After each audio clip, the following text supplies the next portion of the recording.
fellow human beings, Power Gamer here, and apparently add-ons are a great way to make money, so I present to you the Sock Spoon. It's an add-on for your socks that allows you to eat with them. This thing is gonna fly right off the shelves. Let's check those sales numbers.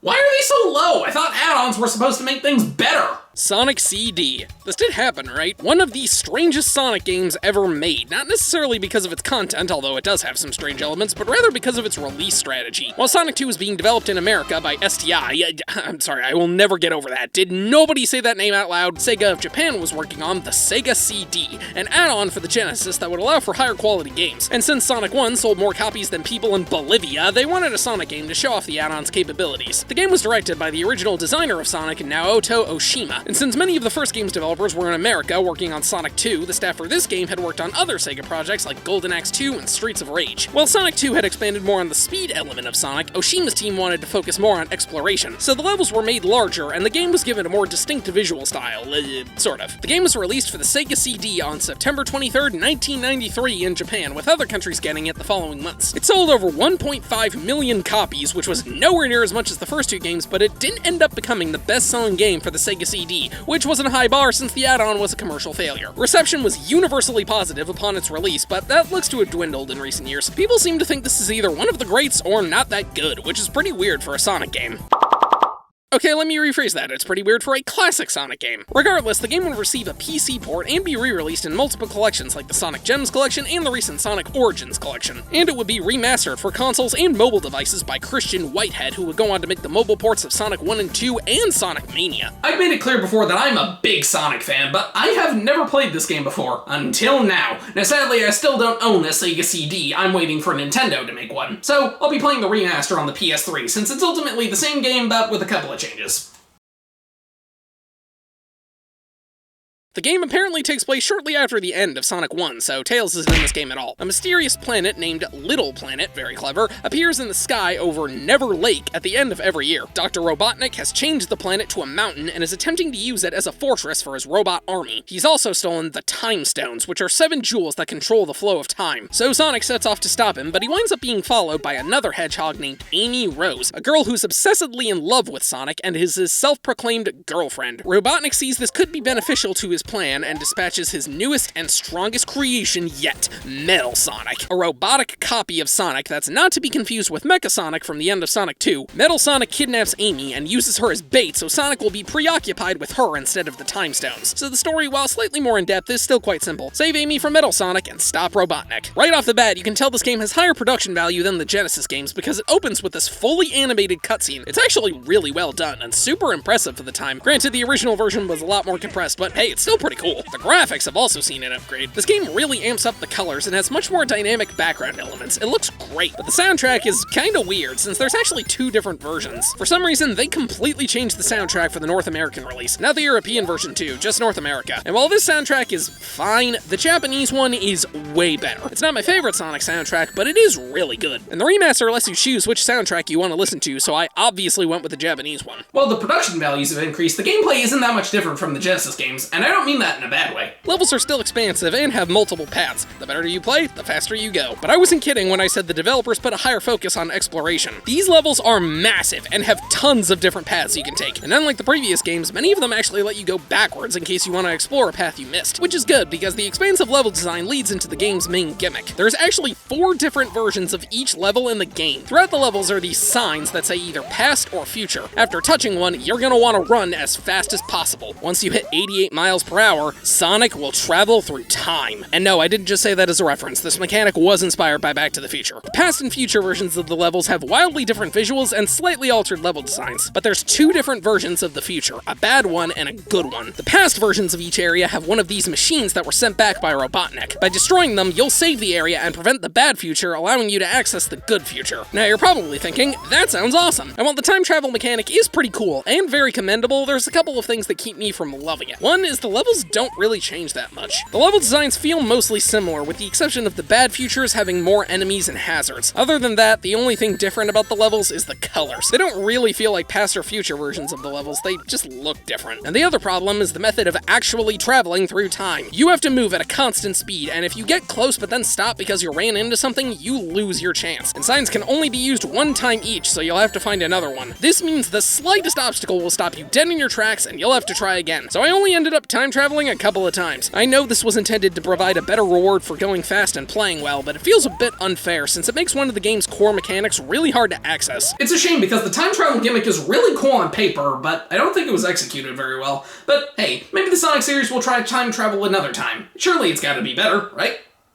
Since the game was released after Sonic 2, you still have the spin dash, but it's been slightly nerfed. You don't gain as much speed with it as you did in the previous game. That was done to put an emphasis on Sonic's new ability, the Super Peel Out. By holding up and the jump button, Sonic's legs will spin into a figure 8 and he'll blast off at high speeds. But since he doesn't roll into a ball, you'll take damage if you run into an enemy. So the trade-off is that the Super Peel Out is better for gaining speed, while the spin dash is better for taking out enemies. Or it would be if it wasn't for the fact that you can roll into a ball after doing the Super Peel Out, making the spin dash obsolete. Oops. But even then, the remaster gives you this setting that makes it more like the spin dash was in Sonic 2. Once again, the levels are split up by theme, only instead of zones with acts, they're referred to as areas with zones. I don't know why, but it's not really important. Up first is Palm Tree Panic, which is a grassy level like before, only this one's a lot more tropical. Next up is Collision Chaos, which I don't really know what this one is supposed to be. Looks kind of like a carnival, maybe? Tidal Tempest is the obligatory water level, which thankfully isn't as bad as the previous ones, although it's still kind of annoying. But hey, at least they got rid of the terrifying drowning music.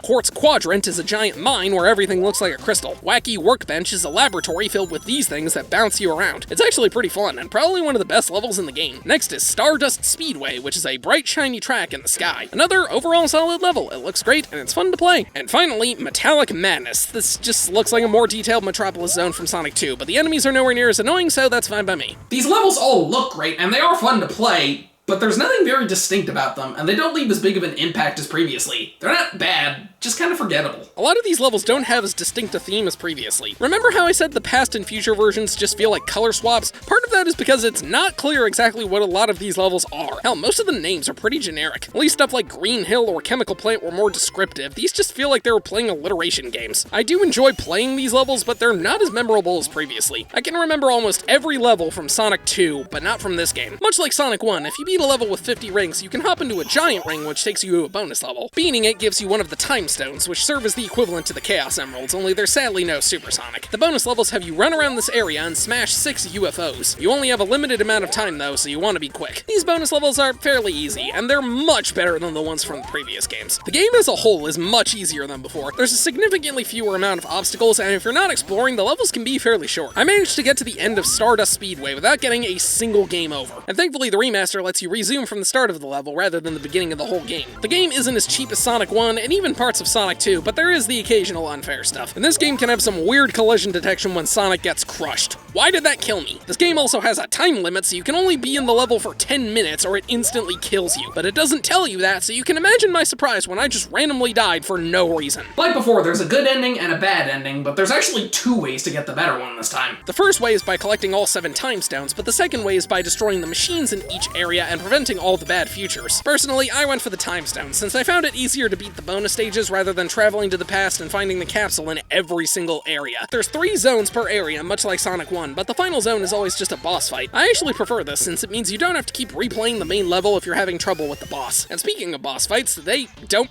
really feel like boss fights. Most of them just require you to keep moving, and Robotnik is automatically defeated. They feel more like interactive cutscenes than actual battles, since you don't really need to do anything. Palm Tree Panic, you just have to keep jumping at him until he moves to the side of the screen and he randomly explodes. Collision Chaos, you're basically in a giant pinball machine, and you have to use these bumpers to launch yourself up, and once you do, he just kinda leaves. Tidal Tempest, he surrounds himself with bubbles, and you have to jump and get them while avoiding these blasts. Quartz Quadrant, you just have to avoid these things being dropped on you, and the machine will destroy itself. Wacky Workbench, you need to jump on these small platforms to get up and then hit him just once. Stardust Speedway is when you finally confront Metal Sonic, and this fight is a pain. You have to keep running along this platform and avoid Metal Sonic's hits while Robotnik follows you with a giant laser. If the laser touches you, it's instant death. You don't have to hit Metal Sonic, you just need to reach this door before he does, or else you die. But if you make it, he dies, and you save Amy. You see what I mean when I say these bosses don't feel like bosses? Well, we finally reach Metallic Madness and start with Zone 1.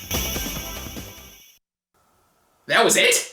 That level felt like 30 seconds. Well, Zone 2 makes up for the short length because it is very easy to wind up going in circles. This level blows. It does have this part where you shrink down. It doesn't affect the level design that much, but it's kinda neat. And we reach the final level in the game. No bonus zone this time. It's still Metallic Madness. You have to get over these moving platforms above a bottomless pit, fight these things that you can only hit right before they attack, and we finally confront Robotnik. He's in a giant metal ball with these large things surrounding him. You want to wait until he launches them at you and then jump at him to destroy one. Once they're all destroyed, he's done. This fight is pretty anticlimactic, but at least they actually give you rings this time, so I'll take it. And hey, beating the game in the remaster lets you play as Tails. That's cool. After he goes down, the place starts to collapse as Sonic rushes Amy to safety. If you got the bad ending, the chain breaks and Little Planet disappears, but Robotnik escapes and uses the time stones to bring it back. If you got the good ending, however, the planet showers the ground with stars, which causes flowers to grow, and it doesn't come back. Not a great reward, but hey, it's better than the previous two games.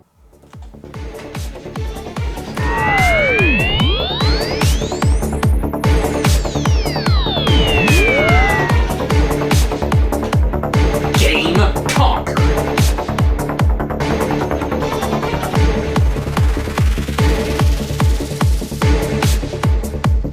Sonic CD is a really solid game. It's overall very fun to play, and I'm glad I finally gave it a shot. But it's not as memorable as previous entries, and I can see why some people might find it kinda underwhelming. It's better than Sonic 1, but not quite as good as Sonic 2. If you are curious though, I would recommend giving it a shot, either picking up the mobile version or hell, get the Sonic Origins collection. While you're doing that though, I'm gonna see if I really can run fast enough to travel through time.